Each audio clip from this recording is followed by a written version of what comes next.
യാമി ഗൗതമും ഇമ്രാൻ ഹാഷ്മിയും പ്രധാന വേഷങ്ങളിലെത്തിയ ബോളിവുഡ് ചിത്രമാണ് ഹക്ക.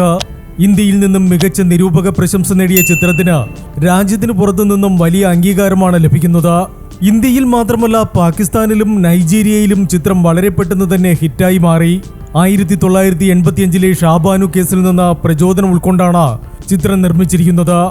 കുടുംബവും വിവാഹമോചനവും സ്ത്രീകളുടെ അവകാശങ്ങളും ഏറെ ചർച്ച ചെയ്യപ്പെടുന്ന ഈ കാലഘട്ടത്തിൽ സാമൂഹിക പ്രാധാന്യമുള്ള കഥാതന്തുവും സിനിമയുടെ ആകർഷകമായ ആവിഷ്കാരവും ചിത്രത്തെ രാജ്യത്തിന്റെ അതിർത്തിക്കപ്പുറം പ്രശസ്തമാക്കി മാറ്റി.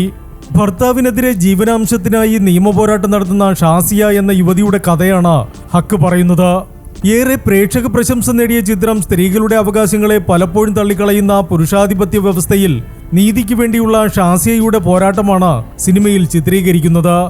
നെറ്റ്ഫ്ലിക്സിൽ സ്ട്രീമിംഗ് ആരംഭിച്ച ചിത്രം ദിവസങ്ങൾക്കുള്ളിൽ ഇന്ത്യയിൽ 1-ാം സ്ഥാനത്തും ഇംഗ്ലീഷ് ഇതര ചിത്രങ്ങളുടെ പട്ടികയിൽ ലോകമെമ്പാടും 2-ാം സ്ഥാനത്തെത്തുകയും ചെയ്തു. 2-ാം ആഴ്ചയിൽ 4.5 ദശലക്ഷം കാഴ്ചക്കാരെ നേടിയ ഹക്ക പാകിസ്ഥാനിലും 1-ാമതെത്തി.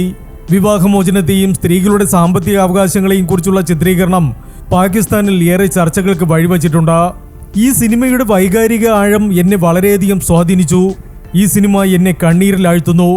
യാമി ഗൗതം, നിങ്ങൾ എന്നെ അതിശയപ്പെടുത്തി. പാകിസ്ഥാൻ നടിയും എഴുത്തുകാരിയും നിർമ്മാതാവുമായ ഹസീല ഖാസി ചിത്രത്തെക്കുറിച്ച് പറഞ്ഞത് ഇങ്ങനെയാണ്: ഇന്നും പലരും പറയാൻ മടിക്കുന്നതും എന്നാൽ നാണമില്ലാതെ പിന്തുടരുന്നതുമായ യാഥാർത്ഥ്യമാണ് ഈ സിനിമയെന്നാണ് പ്രേക്ഷക അഭിപ്രായം.